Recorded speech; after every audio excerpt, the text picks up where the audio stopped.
রাতের বেলা উঠে উঠে কাঁদবে, হেদায়েত চাবেন আল্লাহ। বাড়ি গাড়ি নারী এগুলা চাওয়া কোনো ওয়াজিব না। হেদায়েত চাওয়া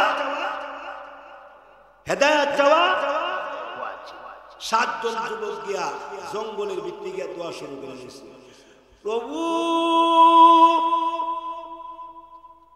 তুমি যদি হেদায়েত না দাও কার দুয়ারে যাব?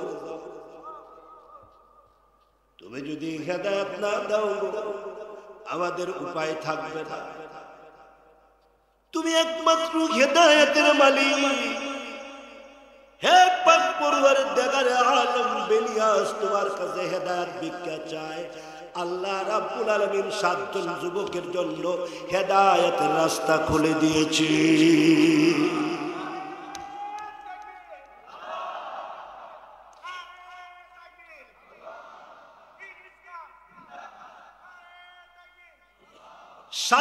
যুবককে আল্লাহ তাআলা এমন হেদায়েত দিয়েছেন, জালেম বাদশা এদেরকে নির্যাতন করতে করতে নিপীড়ন করতে করতে অবস্থায় এমন হয়েছে এদেরকে ফাঁসির কাস্টে ঝুলাইয়া দিবে। 7 জন যুবক এরা চিন্তা করলো না, এই দেশে আর থাকবো না, এই দেশ ত্যাগ করা ফরজ হয়ে গেছে। যেই দেশে হেদায়েতের কথা বললে মাইর হয়, পিটা দেয়, থাকতাম না আর এই দেশে। 7 জন যুবক রওনা দিছে। আল্লাহ তাআলা তাদের পিছনে পিছনে একটা কুত্তারে লাগায়া দিছে। সুবহানাল্লাহ বললেন। কুকুর একটা নিকৃষ্ট প্রাণী, হাদিস শরীফে আছে যেই বাড়িতে কুকুর থাকবে ওই বাড়িতে আল্লাহর রহমতের ফেরেশতা ঢুকে না। কুত্তার ওয়ালা দিয়েছে। 7 জন যুবক কুত্তাটা তাড়াইবার জন্য ডানে বামে লাঠি নিয়ে যখন কুত্তা তাড়াইতে শুরু করেছে, কোন তাফসীরের কিতাবে আছে কুত্তার জবান দিয়া মানুষের মতো কথা বাহির হয়ে গেছে। কুত্তার জবান দিয়া আল্লাহ মানুষের মতো কথা বাহির করে দিলেন। আরে যুবক, আমারে তাড়াইস না, আমারে সরাইস না। তোদের শরীরে হেদায়েতের গ্রাণ করে তোদেরকে আল্লাহ হেদায়েত দান করেছে। তোরা আল্লাহর কাছে হেদায়েত চাইছস, এই জন্য আল্লাহ তোদের জন্য রাস্তা খুলে দিয়েছে। আল্লাহ তাআলা আমাকে তোদের রাহবরি করার জন্য, তোদের তো একটা রাহবরের দরকার, তোদের তো একটা রাহবরের দরকার। আল্লাহু আকবার বললাম।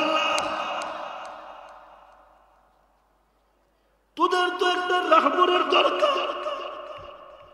তোদের রাহবরকে, যে রাস্তা চিনে তাকে রাহবর বলা হয়, যে রাস্তা চিনে চিনে নিবে তাকে রাহবর বলা হয়। তোদের তো কোনো রাহবর নাই, এই জন্য আকাশের মালিক মহান আল্লাহ আমি কুত্তারে রাহবর বানায়া দিয়েছি। সুবহানাল্লাহি ওয়া বিহামদিহি সুবহানাল্লাহিল আযীম সুবহানাল্লাহি ওয়া বিহামদিহি সুবহানাল্লাহিল আযীম। কোন কিতাবে আছে মানুষগুলা দাঁড়াইলে কুত্তা দাঁড়ায়, মানুষগুলা বসলে কুত্তা বসে যায়। কুত্তারে এমনও বলা হয়েছে, এরে কুকুর তোর কারণে আমরা ধরা খাইমু, এরে কুকুর তোর কারণে আমরা গ্রেফতার হয়ে যাবো। কুকুর ডাক দিয়ে কয়, না তোমরা গ্রেফতার হইবা না, বরং বাচ্চা যাইবা। 2 হাত উঁচা করেন তো, একটু লম্বা করেন, চোখগুলা বন্ধ করেন। আমার সাথে সবাই বলেন তো ইয়া আল্লাহ। হয়েছে না? আর একটু জোরে বলেন ইয়া আল্লাহ। আর গুনাহ করব না, আর অন্যায় করব না। ইয়া আল্লাহ তুমি আমাকে মাফ করে দাও। ইয়া আল্লাহ এই মজলিসকে জান্নাতের জন্য কবুল করে নাও। ইয়া আল্লাহ, ইয়া আল্লাহ আর বেয়াদবি করব না, আমাকে মাফ করে দাও। আমিন বলেন, আল্লাহুম্মা আমিন বলেন। আসুন কালিমাটা উচ্চারণ করি। আশহাদু আল্লা ইলাহা ইল্লাল্লাহ ওয়াহদাহু লা শারীকা লা ওয়া আশহাদু আন্না মুহাম্মাদান আবদুহু ওয়া রাসূলুহু। আমি সাক্ষ্য দিচ্ছি এক আল্লাহ ছাড়া আর কোনো মাবুদ নাই, তিনি এক ও দ্বিতীয়, তার কোনো শরীক নাই। আমি আরো সাক্ষ্য দিচ্ছি হযরত মুহাম্মাদুর রাসূলুল্লাহ। সকলে এক বাক্যে বলেন সাল্লাল্লাহু আলাইহি ওয়াসাল্লাম।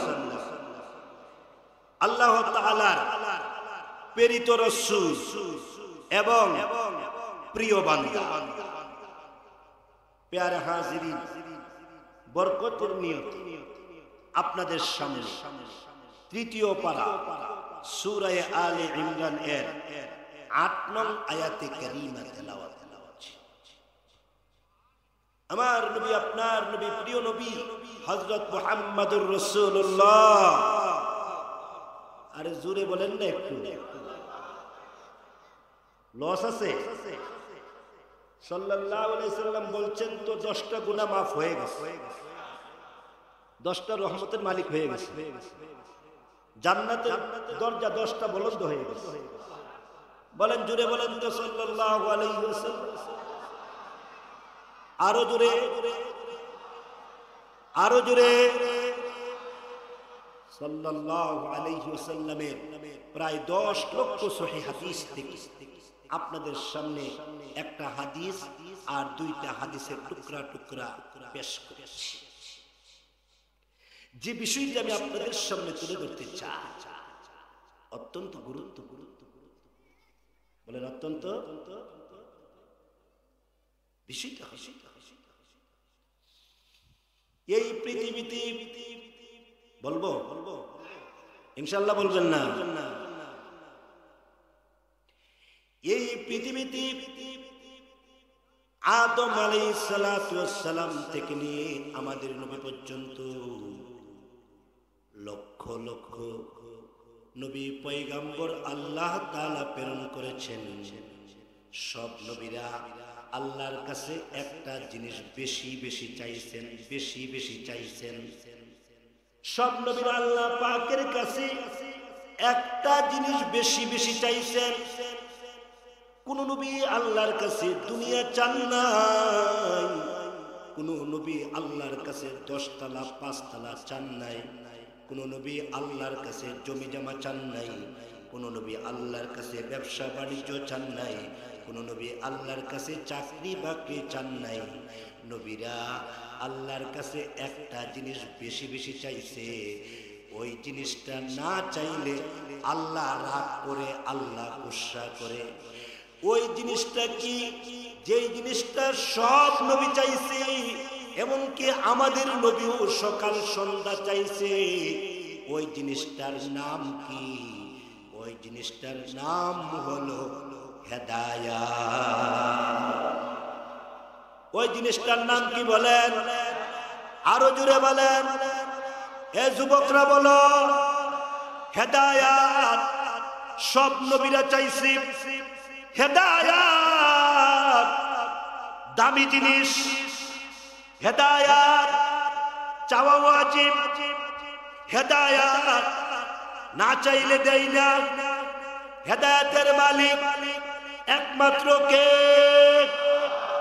আঙ্গুল দিয়ে বলেন না কে? হেদায়াতের মালিক একমাত্র কে? আল্লাহ। হেদায়াতের মালিক আল্লাহ। আল্লাহ বলেন সব জিনিস না চাইলে দেবো। এই যে আমার সামনে চা দিছে, আমি কি চাইছি? আল্লাহ তাআলা আল্লাহর এই বান্দার মাধ্যমে চা পৌঁছে দিছে। আমার সামনে আদা আছে, আমি কি চাইছি? আল্লাহ তাআলা আল্লাহর গোলামদের মাধ্যমে আদা সামনে পৌঁছায়া দিয়েছে। আমার সামনে টিস্যু আছে, আমরা অনেক কিছু খাই, অনেক কিছু করি, এগুলা আল্লাহর কাছে চাইতে হয় না, আল্লাহ এমনিতেই দেয়, আল্লাহ এইভাবেই দেয়। কেননা আমি আল্লাহর গোলাম, আল্লাহ হলো আমার মাওলা। আল্লাহ হলো আমাদের কি বলেন? মাওলা। মাওলা আর আমরা হইলাম গোলাম। মাওলার দায়িত্ব হলো গোলামরে খাবার খাওয়ানো। গোলাম একটাবারও বলে না দুপুরের খানা কয়, কিন্তু এরপরও আল্লাহ দুপুরের খানাটা খাওয়াইছে। গোলাম একটাবার বলে নেই সকালের নাস্তা কয়, কিন্তু আল্লাহ সকালের নাস্তা করাইছে। এমনকি যারা চোর, এমনকি যারা ডাকাত, এমনকি যারা সন্ত্রাস, তাদেরকেও আল্লাহ খাবার খাওয়াইতেছে। ঠিক কিনা জোরে কর? যারা চোর এরা কি নাস্তা করে না? যারা চোর এরা কি রাতে খাবার খায় না? কেন খায়? চোর খাবে কেন? ডাকাত খাবে কেন? বেনামাজি খাবে কেন? তার কারণ হইল আল্লাহ বলেন আমি মাওলা। সে চোর হইল আমার গোলাম, সে ডাকাত হইল আমি আল্লাহর গোলাম, সে সন্ত্রাস হইল আমি আল্লাহর গোলাম। এই জন্য আমি তারে খাবার খাওয়াই, এই জন্য আমি তারে পানি পান করাই। কিন্তু আমি আল্লাহ তাআলা হেদায়াত না চাইলে হেদায়াত দেই না। কোন আলেম যদি আল্লাহর কাছে হেদায়াত না চায়, ওই আলেম আলেম হওয়ার পরও পদস্থলন হয়ে যায়, পাউটা পিছলায়া যায়। হঠাৎ করে দেখা যায় গুমরাহি রাস্তার দিকে চলে যাচ্ছে। কোন বক্তা যদি আল্লাহর কাছে হেদায়াত না চায়, ওই বক্তার ওয়াজ দ্বারা ফায়দা হয় না। হেদায়াত আলেমের জন্য, হেদায়াত বক্তার জন্য, হেদায়াত চেয়ারম্যানের জন্য, হেদায়াত যুবকের জন্য, হেদায়াত মা বোনদের জন্য, হেদায়াত ছেলের জন্য, হেদায়াত মেয়ের জন্য, হেদায়াত। আল্লাহ তাআলা হাদিসে কুদসির মধ্যে বলেছেন, রে বান্দা আমার কাছে হেদায়াত চাইবি, এটা চাওয়া ওয়াজিব, তুই চাইতে হবে। তুই না চাইলে আমি আল্লাহ তোরে হেদায়াত দিব না। এই জন্য সব নবীরা আল্লাহর কাছে কি চাইছে বলেন? কি চাইছে? জুড়ে বলেন না কি চাইছে? কি চাইছে? হেদায়াত। আল্লাহর কাছে হেদায়াত চাইছে সব নবী, সব রাসূল, সব পয়গম্বর আল্লাহর কাছে হেদায়াত চাইছে। আমাদের নবী রাহমাতুল লিল আলামিন আল্লাহর কাছে হেদায়াত চাই, আল্লাহ আমারে হেদায়াত দেন, আল্লাহ আমার আয়েশারে হেদায়াত দেন, আল্লাহ আমার ফাতেমারে হেদায়াত দেন, আল্লাহ আমার ফাতেমারে বড় লোক বানান। একথা বলেন না? আল্লাহ আমার হাসান হুসাইন রে বড় পণ্ডিত বানান। একথা বলেন নাই? আল্লাহ গো আল্লাহুম্মা হদিনা ওয়াহদি বিনা ওয়াহদিন নাস জামিআ। আল্লাহর নবী আল্লাহর কাছে কিভাবে হেদায়েত চায়? আল্লাহ আমার গোটা উম্মতকে হেদায়েত দিয়ে দাও। আল্লাহু আকবার বলেন। আল্লাহ আমার গোটা উম্মতকে হেদায়েত দিয়ে দাও। আল্লাহ আমার গোটা উম্মতকে হেদায়েত দিয়ে দাও। তাফসীরের কিতাবে আছে আল্লাহর নবী রাহমাতুল লিল আলামিনের সামনে দিয়া একটা লাশ নিয়ে যায়। আল্লাহর নবী চোখের পানিগুলো জোর জোর করে ছেড়ে ছেড়ে কাঁদে আর কয়, আহারে এ ভাইটা কে মারা গেল, আমি তার কানে হেদায়েতের বাণী পৌঁছাইছি কিনা? আল্লাহ তুমি আমারে কিয়ামতের দিন দইরো না, আল্লাহ তুমি আমারে কিয়ামতের দিন আটকায়ো না। আমি জানি না তার কানে আমি হেদায়েতের বাণী পৌঁছাইছি কিনা। এই তাফসীর মাহফিলগুলো হলো হেদায়েতের মাজলিস, হেদায়েতের তাফসীর। এই লোকগুলো কিন্তু হেদায়েতের দাওয়াত দেয়। মানুষকে হেদায়েতের দাওয়াত দিতে হবে, মানুষকে হেদায়েতের দিকে ডাকতে হবে। এই জন্য আল্লাহর নবী রাহমাতুল লিল আলামিন আল্লাহর কাছে যখন ইব্রাহিম আলাইহিস সালাতু ওয়াস সালামের বাসায় হেদায়েত চাইতেছে, ইব্রাহিম আলাইহিস সালাম আল্লাহর কাছে হেদায়েত কেমনে চাইছে, কিভাবে চাইছে? ইব্রাহিম আলাইহিস সালাম আল্লাহর কাছে চাইছে, রব্বানা ওয়াজআলনা মুসলিমাইনি লাকা ওয়া মিন যুররিয়্যাতিনা উম্মাতাম মুসলিমাতাল লাক ওয়া আরিনা মানাসিকানা ওয়া তুব আলাইনা ইন্নাকা আনতাত তাওয়াবুর রহিম। আল্লাহ গো, ওগো মালিক, আমি ইব্রাহিম রে হেদায়েত দাও, মুসলমান বানাও। আল্লাহ, মুসলমান মানে হইল আল্লাহর সামনে নত হয়ে যাওয়া, হেদায়েতের সামনে নত হয়ে যাওয়া। আল্লাহ তুমি আমাকে হেদায়েত দাও, আল্লাহ আমার ছেলেটারে হেদায়েত দাও। আল্লাহ তুমি আমাকে মুসলমান বানাও, আমার ছেলে ইসমাইলকে মুসলমান বানাও। আল্লাহর নবী রাহমাতুল লিল আলামিন ইব্রাহিম নবীর বাসায় যখন আল্লাহর কাছে হেদায়েত চাইতেছেন, আল্লাহ ডাক দিয়া কয়, আপনাকে একটা আয়াত দিয়া দেই, হেদায়েতের আয়াত। ওই আয়াতটা দিয়ে হেদায়েত চান, যে আয়াত দিয়ে হেদায়েত চাইতেছেন, এই আয়াত দিয়ে ইব্রাহিম নবী হেদায়েত চাইছেন, এই আয়াত দিয়ে ইব্রাহিম নবী মুসলমান হইতে চাইছেন, এই আয়াত দিয়ে ইব্রাহিম নবী মুসলমানের ভিতরে ঢুকতে চাইছেন। আপনি নিজস্ব একটা আয়াত আপনাকে দিয়া দেই। আল্লাহ গো, আপনি আমার আয়াত দিবেন বলে, হ্যাঁ নেন, আয়াত নেন। জিব্রাইল এসে গেছে, জিব্রাইল এসে ডাক দিয়া কয়, আল্লাহ তাআলা আপনাকে একটা হেদায়েতের আয়াত দিয়া দিছে, এই আয়াত দিয়া দোয়া করবেন, এই আয়াত দিয়া সকালে দোয়া করবেন, এই আয়াত দিয়া দুপুরে দোয়া করবেন, এই আয়াত দিয়া বিকালে দোয়া করবেন, এই আয়াত দিয়া রাতে দোয়া করবেন, এই আয়াত দিয়া রাতে শোয়ার সময় দোয়া করবেন। আল্লাহু আকবার বলবেন না? আরো জোরে বলবেন না? আরো জোরে বলবেন না? এই আয়াত দিয়ে সকালে দোয়া করবেন, এই আয়াত দিয়ে দুপুরে দোয়া করবেন, বিকালে দোয়া করবেন, রাতে দোয়া করবেন, ঘুমাইবার সময় দোয়া করবেন। আল্লাহর নবী ডাক দিয়া কয়, আয়াতটা কি? হযরত জিবরাইল আলাইহিস সালাম আয়াতটা শোনায়া দিলেন। আয়াতটা কি? আয়াতটা হইল, রব্বানা লা তুযিগ কুলুবানা বা'দা ইয হাদাইতানা ওয়া হাব লানা মিন লাদুনকা রাহমা। সবাই বলেন না? পারেন না? বলেন, রব্বানা লা তুযিগ কুলুবানা বা'দা ইয হাদাইতানা ওয়া হাব লানা মিন লাদুনকা রাহমা ইন্নাকা আনতাল ওয়াহ্হাব।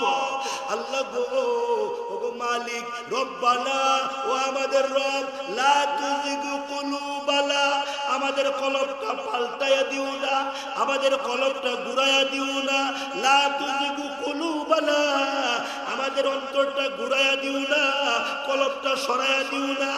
বা'দা ইয হাদাইতানা, যখন হেদায়েতের রাস্তাটা যখন চিনার তৌফিক দিছো, যখন কোরআন শরীফটা হাতে নেওয়ার তৌফিক দিছো, যখন কোরআন শরীফটা বুকে লাগাইবার তৌফিক দিছো, যখন তাফসীর মাহফিলে আসার তৌফিক দিছো, যখন আল্লাহর ওলিদেরকে চিনার তৌফিক দিছো, যখন মসজিদে ঢুকায়া ফেলছো, যখন মাদ্রাসায় ঢুকায়া ফেলছো, যখন সন্তানকে আলেম বানাই লাইছো, যখন নাতি-নাতনিগুলাকে আলেম বানাই লাইছো, যখন ছেলে মেয়েগুলাকে তুমি আলেম বানাই লাইছো, এখন বুড়া বয়সে আমার অন্তরটা বুড়ায়া দিও না, আমারে গুমরা করো না, আমারে পথভ্রষ্ট করো না, আমারে লাইনচ্যুত করো না।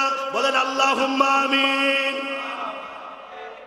হে নবী, এইভাবে আপনি দোয়া করেন গো নবী, এইভাবে দোয়া করেন।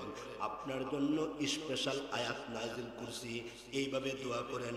আল্লাহর নবী রাহমাতুল লিল আলামিন এই আয়াত নাজিল হওয়ার পর নবীজির চোখ দিয়া ঝরঝর করে চোখের পানিগুলো ছেড়ে দিয়েছেন। সাহাবীরা রে, এমন একটা আয়াত নাজিল হয়েছে যে আয়াত কলিজা ঠান্ডা করে দেয়, কলিজা শীতল করে দেয়, যে আয়াত কলবকে ঠান্ডা করে দেয়, কলবকে শীতল করে দেয়। নবী গো, কোন আয়াত? রব্বানা লা তুযিগ কুলুবানা বা'দা ইয হাদাইতানা ওয়া হাব লানা মিন লাদুনকা রাহমা। এমন আয়াত কলিজা ঠান্ডা করে, আল্লাহ গো মিন লাদুনকা রাহমা, তোমার পক্ষ থেকে রহমত দাও। তোমার রহমত ছাড়া নামাজ পড়তে পারবো না, তোমার রহমত ছাড়া মসজিদে যাইতে পারবো না, তোমার রহমত ছাড়া তাফসীর পড়াইতে পারবো না, তোমার রহমত ছাড়া তাফসীর করতে পারবো না, তোমার রহমত ছাড়া আল্লাহ গো জান্নাতে যাইতে পারবো না। তোমার রহমত ছাড়া পৃথিবীর কোনো মানুষ হেদায়েতের দিকে দাবিত হতে পারে না। আল্লাহ তোমার রহমত দাও, আল্লাহ তোমার রহমত দাও। এইভাবে আল্লাহর বান্দা যখন দোয়া করে, আল্লাহ বলেন আমি তার জন্য হেদায়েতের দরজা খুইলা দেই, রহমতের দরজা খুই। জঙ্গলের ভিতরে গিয়া আল্লাহর কাছে হেদায়েত চাইছি। আর গভীর রাতের গভীরে একা একা যখন হেদায়েত চাই, আল্লাহ বলেন আমি তার হেদায়েত না দিয়া আমি আল্লাহও পারি না। রাতের বেলা উঠে উঠে কাঁদবে, হেদায়েত চাবেন আল্লাহ। বাড়ি গাড়ি নারী এগুলা চাওয়া কোনো ওয়াজিব না। হেদায়েত চাওয়া ওয়াজিব। 7 জন যুবক গিয়া জঙ্গলের ভিতরে গিয়া দোয়া শুরু করে দিয়েছে, প্রভু তুমি যদি হেদায়েত না দাও কার দুয়ারে যাব? তুমি যদি হেদায়েত না দাও আমাদের উপায় থাকবে না। তুমি একমাত্র হেদায়েতের মালিক। হে পাক পরওয়ারদিগারে আলম বেনিয়াস, তোমার কাছে হেদায়েত ভিক্ষা চায়। আল্লাহ রাব্বুল আলামিন 7 জন যুবকের জন্য হেদায়েতের রাস্তা খুলে দিয়েছে।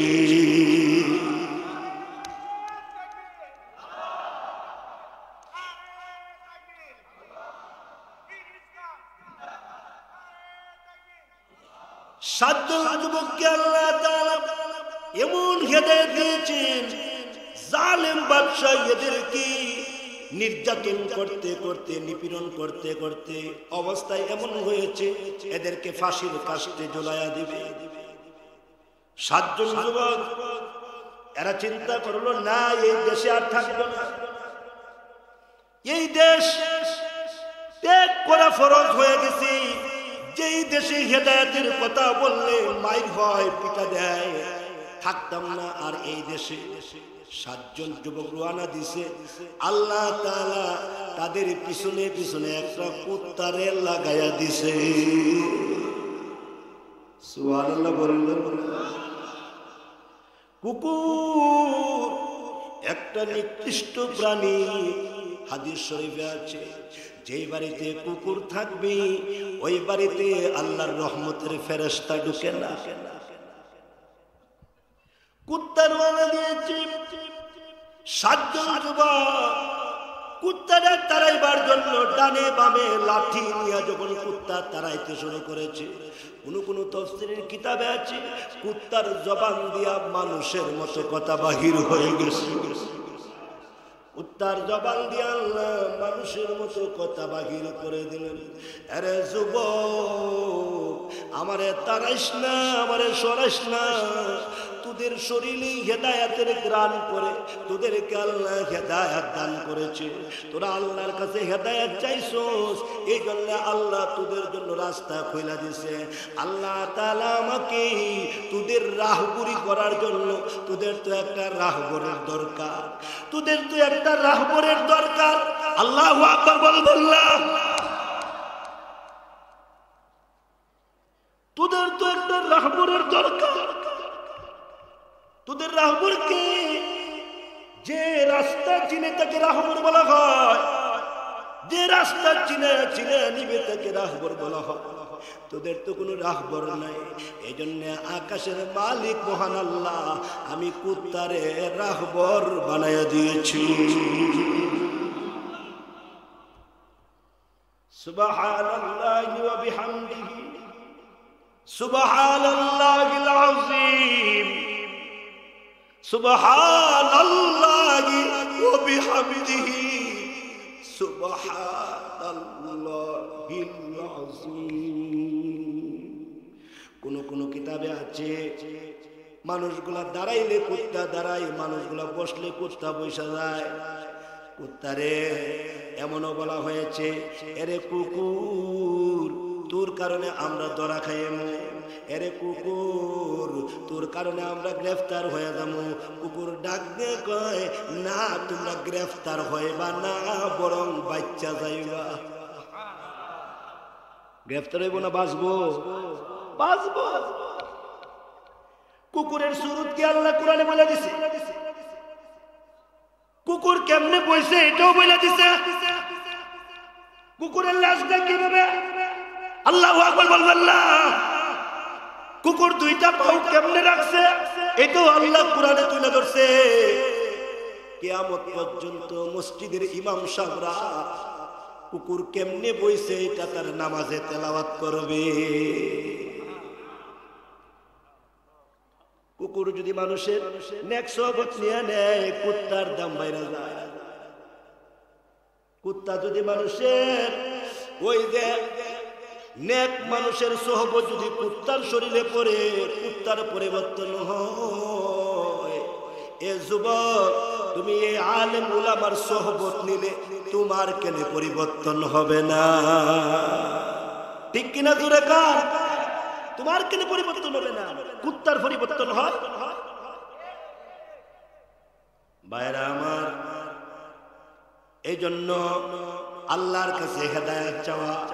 আল্লাহর কাছে কি চাওয়া বলেন? আল্লাহর কাছে হেদায়েত চাওয়া, বেশি বেশি আল্লাহর কাছে হেদায়েত চাওয়া। হেদায়েত চাইতে হয়। আব্দুল্লাহ ইবনে আব্বাস রাদিয়াল্লাহু আনহু 9 বছরে নবীর সোহবত উঠাইছে। 9 বছর। আমাদের দেশের 9 বছরের বাচ্চারা নামাজি পড়ে না।